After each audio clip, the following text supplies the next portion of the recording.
بسم اللہ الرحمن الرحیم الحمدللہ۔ آج ہماری تلاوت کا آغاز سورہ یاسین سے۔ سورہ یاسین کلام اللہ کا دل ہے، اللہ کے کلام کا، اللہ کے کتاب قرآن مجید کا یہ دل ہے۔ اس میں عقیدہ ہے، آخرت ہے۔ امام غزالی رحمۃ اللہ علیہ فرمایا کرتے تھے عقیدہ آخرت دینی زندگی کا دل ہے، اس زندگی کی دل عقیدہ آخرت ہے۔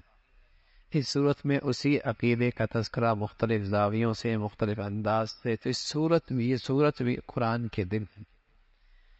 ابتدا میں اللہ کے نبی کی رسالت کی شہادت، قسم کھا کر اللہ کہہ رہے کہ اللہ کا رسول ہے، اور پھر کفار کی زندگی کا انداز ایسا تھا کہ جیسے وہ نیچے دیکھ ہی نہیں سکتے، جیسے آگے پیچھے دیوار اور کچھ نظر ہی نہیں آتی۔ لیکن دائی کوئی مانے نہ مانے اللہ کی بات پہنچائے گا، اس کی وہ محنت ضائع نہیں ہوگی، اجر و ثواب ضرور ملے گا۔ 3 مخلص دائی اور اللہ کے رسول انطاکیہ کے علاقے میں اللہ کی پیغام دینے کے لیے آئے۔ قوم بجائے قبول کرنے کے الزام تراشی کرنے لگی، انکار کر دیا ان کی دعوت کا، اور کہنے لگی تمہاری نحوست سے ہماری معیشت کا یہ حال، ہمارے گھر گھر میں اختلاف ہے۔ تو انہوں نے کہا تمہاری بدعمالیوں کا نتیجہ ہے، اصل نحوست کی وجہ تمہاری بدعمالیاں ہیں۔ انطاکیہ کا ایک باشندہ حبیب نجار دوڑتا ہوا آیا، اسی قوم کا آدمی تھا۔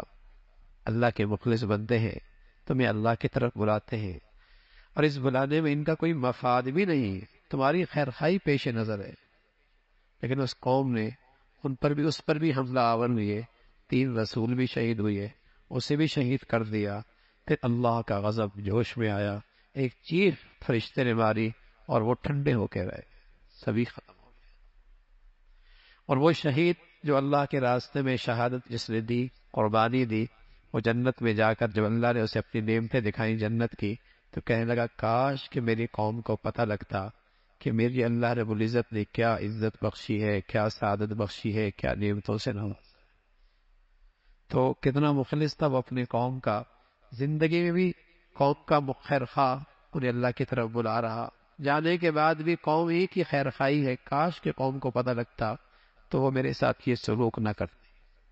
اللہ رب العزت کی قدرت کا تذکرہ ہے۔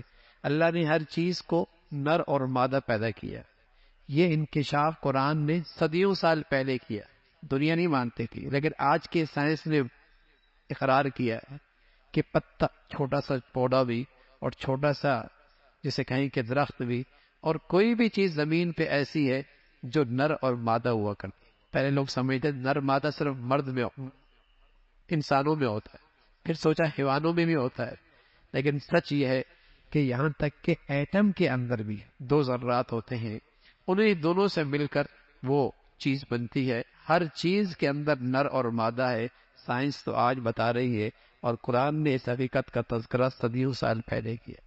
اللہ کی قدرت ہے، زمین و آسمان کا یہ سارا نظام، سورج اور چاند کا یہ چلنا، ایک سیکنڈ بھی وہ اپنی دائرے سے نہ آگے نہ پیچھے، وہ ایک نظام کے ساتھ چل رہے ہیں۔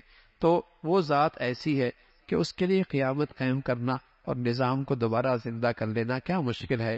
سور پھونکے گا فرشتہ، اور پہلا سور ہوگا، سب پر گھبراہٹ طاری ہوگی، لوگ لین دین خرید و فروخت کر رہے ہوں گے، سب گھبرا جائے گی، اور پھر سور پھونکا جائے گا، سب پر موت طاری ہو جائے گی، سوائے ایک ذات کے جو حی اور قیوم، جو ہمیشہ سے ہے، ہمیشہ رہے گی، وہ ذات زندہ ہے، باقی سب پہ موت طاری ہو گئی۔ اور پھر سور پھونکا جائے گا، لوگ قبروں سے اٹھ کھڑے ہو، سارے کے سارے لوگ معاشر کے میدان کی طرف آئیں گے۔ اس کا تذکرہ فرمایا، یہ حقیقت ہے۔ اور آپ علیہ الصلوۃ والسلام فرمایا کرتے تھے آدمی جس حالت میں مرا ہے اس حالت میں اٹھایا جائے گا۔ نماز میں مرا ہے تو نماز پڑھتے پڑھتے اٹھایا جائے گا، باوضو مرا تو طہارت کے ساتھ اٹھایا جائے گا، اور اللہ کرے شراب پیتا مرا، اور جسے کہیں کہ موسیقی سنتے مرا، اللہ حفاظت فرمائے، سوچتے نہیں یہ لوگ، گاڑی چلا رہے ہوتے ہیں، موسیقی سنتے ہیں، ایکسیڈنٹ ہوتا ہے، مر جاتے ہیں، اسی حال میں اٹھایا جائے گا۔ قرآن سن رہا تھا، قرآن پڑھ رہا تھا، اور اس حال میں موت آ گئی تو قرآن پڑھتے ہی اٹھے گا، سجدہ کرتے ہی اٹھے گا،